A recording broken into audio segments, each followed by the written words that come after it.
Seguimos en esta jornada con Denise Goldfarb, docente de la Universidad Católica de Chile e instructora en LinkedIn Learning, con más de 50.000 alumnos en Latinoamérica y en España. Ex vicepresidenta de personas en Walmart y Microsoft, mentora de WOMApp y Startup Chile en emprendimiento y carrera.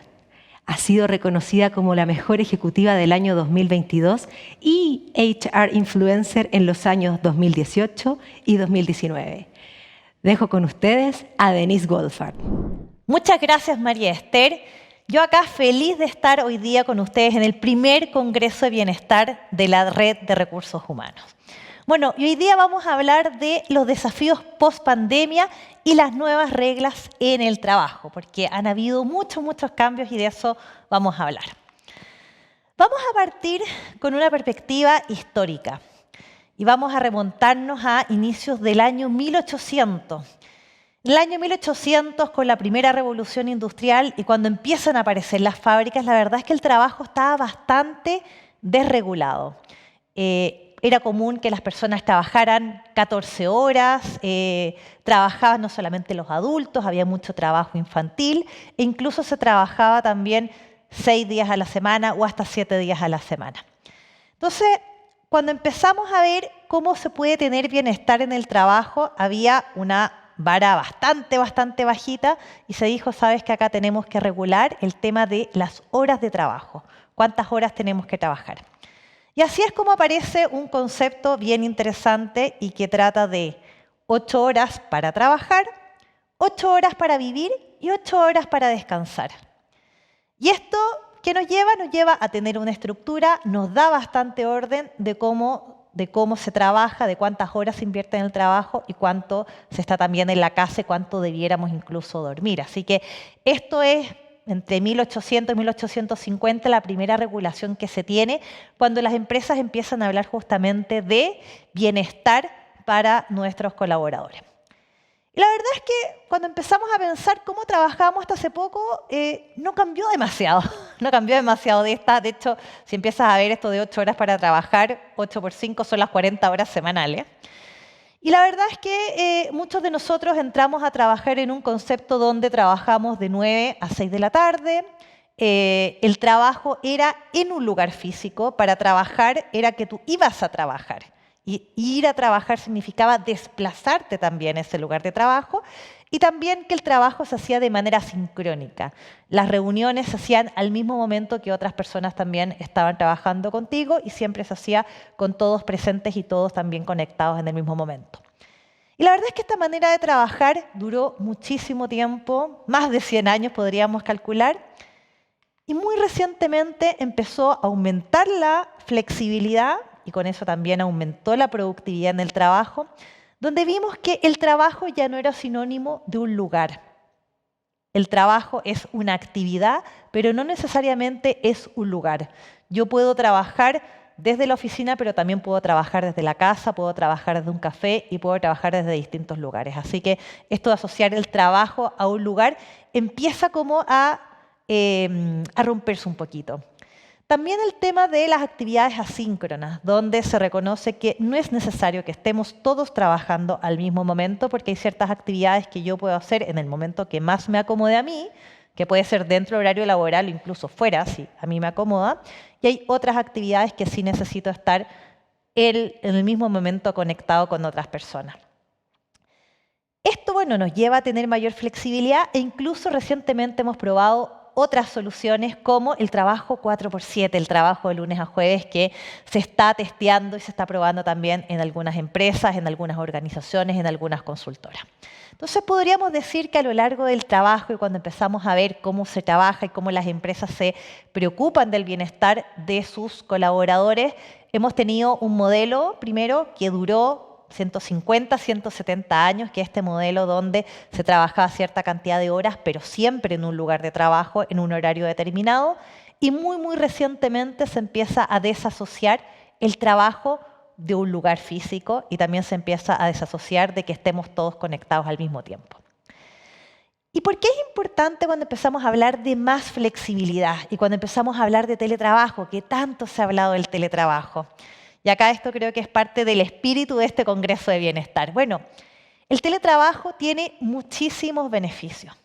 Empezamos a ver, en primer lugar, aumenta la productividad. Cuando empezamos a ver cuánto es el tiempo que yo le destino a la función del trabajo y cuando yo me evito ya solamente los horarios de desplazamientos, obviamente que aumenta la productividad, se dice que entre un 20 y 30% solamente ya por el hecho de trabajar de manera remota y evitar los desplazamientos. También mejora la calidad de vida. Mejora la calidad de vida donde yo también puedo complementar mis actividades de una manera distinta y que se acomode más al momento que yo estoy viviendo. Si yo estoy al cuidado tal vez de alguien enfermo en mi casa, si yo tengo niños también que tengo que cuidar, es algo donde yo puedo administrar mis tiempos de otra manera. Promueve la inclusión social. Creo que esto también es muy, muy destacable. Por ejemplo, personas que tienen discapacidad, personas que tienen dificultades para desplazarse, esto es algo donde se puede integrar y pueden acceder a oportunidades laborales sin necesidad de desplazarse. No solamente personas con discapacidad, personas mayores tal vez que no pueden usar el transporte público, es una manera de cómo expandir el trabajo y dar oportunidades a más personas. Y también incluso hay mejoras al medio ambiente, aporta al mejoramiento de la movilidad, se contamina menos, se ocupan menos automóviles, menos transporte público y se reduce la contaminación al evitar el desplazamiento y al evitar el transporte. Y otro beneficio bastante interesante es que se impulsa con el teletrabajo el uso y la apropiación de las nuevas tecnologías. Así que dentro de las alternativas de flexibilidad, y esto es lo más novedoso que hemos tenido en el último tiempo y que lo hemos vivido bastante intensivamente, vemos que hay muchísimos beneficios. Y ahora yo me hago la pregunta, ¿por qué se demoró tanto tiempo en el teletrabajo en llegar y ser algo que se masificara? Si tiene tantos beneficios. Y son beneficios, si uno empieza a ver, son beneficios para la empresa directamente. De hecho, incluso acá no aparece el tema de ahorro de costos, que también creo que es otro beneficio bien importante. ¿Por qué? Porque cuando las organizaciones dan la alternativa de teletrabajo, no necesariamente tienen que tener una silla para cada persona que trabaja en la empresa y eso permite reducir metros cuadrados, permite reducir uso de agua, de electricidad y varias cosas, ¿ya? Entonces, vuelvo a la pregunta. Si bien hay tantos beneficios, ¿por qué no se adoptó el teletrabajo de una manera mucho más extensiva con anterioridad? Así que acá me voy a volver al año 2016. El año 2016 les quiero contar que yo trabajaba en Microsoft. Microsoft, bueno, tiene varias herramientas de productividad y ocupaba muy intensivamente también la alternativa de teletrabajo, donde se consideraba que no todas las personas tenían que venir a trabajar a la oficina. De hecho, se consideraba que tampoco necesariamente tenías que trabajar de 9 a 6 de la tarde, sino que lo importante era cumplir con tus tareas y que tú podías todas las tareas asincrónicas hacerle en el horario que más te conviniera y obviamente las actividades, reuniones donde tú tuvieras que juntarte con otra persona se hacían en un horario determinado. Y la verdad es que con el ánimo de poder extender este mensaje de cómo ocupar la tecnología y las herramientas de productividad de una manera distinta para trabajar y probar otras fórmulas de trabajo y probar el teletrabajo, considerando que este era un escenario donde muchos países y muchas empresas todavía no se atrevían a dar ese salto de probar el teletrabajo, hicimos un experimento. Hicimos un experimento que se hizo el 16 de noviembre del 2016 y que fue un experimento tan osado que incluso llegó la televisión a grabarnos para preguntarnos por qué estábamos haciendo lo que estábamos haciendo. ¿Y qué fue lo que hicimos? Un día miércoles decidimos cerrar el edificio de Microsoft. Así que el edificio, dijimos, se cierra en pleno día laboral el edificio y le dijimos a todas las personas del equipo, trabajen donde quieran. ¿Ya? Y les dijimos, ¿saben? Es más, queremos que nos manden una foto de dónde eligieron trabajar. Porque no solamente hay que trabajar de la casa. La verdad es que hoy día la tecnología te permite trabajar donde tú quieras y eso implica un amplio rango de lugares. Así que esas fotos que ven ahí, de hecho, son fotos reales de colaboradores de Microsoft. Está Hans delante de la moneda, está Paulina, que está con su perro en un parque de trabajo, y acá en la foto estoy yo, donde vino la televisión, vino Canal 13 a grabar el edificio vacío. De hecho, si ven, están todos los asientos vacíos. Y de hecho, la nota, porque esto fue noticia, era que Microsoft había cerrado su edificio y que con esto en el fondo se comprobaba que realmente las personas pueden trabajar desde donde quieran. ¿Ya? Nosotros éramos un equipo de más de 200 personas, hicimos incluso una reunión masiva en ese minuto que lo hicimos ahí absolutamente de manera remota. Y la verdad es que esto que estoy contando hoy día suena súper anecdótico, porque la verdad es que el edificio esté cerrado y que todos estén trabajando desde su casa o desde otro lado, es algo que nos tocó vivir recientemente, pero en ese minuto era algo completamente inédito, era algo que las empresas estaban muy lejos de hacer e incluso llegó a ser noticia y vino un canal de televisión justamente a cubrir esta nota de por qué Microsoft había hecho esto y cómo realmente se había podido hacer un día muy productivo de trabajo, donde se habían realizado todas las reuniones, todas las personas habían avanzado también con sus tareas y no había habido ningún problema. Así que fue una anécdota. ¿Qué fue lo que cambió desde estas fotos hasta el día de hoy? Todos lo sabemos. Llegó coronavirus, marzo 2020 ya se masifica la llegada de la pandemia, se toman muchas medidas y dentro de las medidas fue que muchas personas no salieran de su casa para trabajar. Obviamente que esto no aplicó a todas las personas, sino que aplicó a personas que tenían cargos que eran compatibles con una labor remota. ¿Y esto qué significó? Que muchas empresas que jamás habían hecho teletrabajo empezaran a hacerlo. De un día para otro, tal vez sin haber tenido hardware, sin haber tenido mucha preparación, sin haber preparado a los líderes o a los colaboradores, empezaron a trabajar de una manera distinta.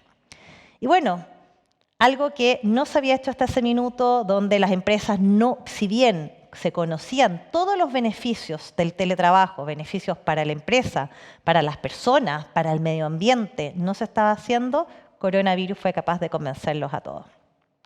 Esto nos deja una gran lección, que es la siguiente. El principal impedimento para trabajar en forma remota nunca fue la tecnología, sino la cultura organizacional y la mentalidad de los líderes. Esto es lo que realmente impidió que se masificara el teletrabajo y otras maneras más flexibles de trabajar, y nunca la tecnología. Así que eso es algo que nos quedó muy, muy claro. ¿Y cómo se va a trabajar en el futuro? Acá esta es una foto de lo que va a pasar en Estados Unidos. Este es un estudio donde se anticipa que en Estados Unidos para el año 2027 van a ser más los trabajadores independientes que los trabajadores full time. Y los trabajadores independientes en un gran porcentaje trabajan de manera remota. ¿Y esto de qué nos habla? Que va a seguir cambiando el mundo del trabajo, no solamente la manera donde trabajamos, de ir o no a un lugar físico, sino que también de tener trabajos independientes versus trabajos de tiempo completo. Así que vienen muchos más cambios de los que ya hemos visto.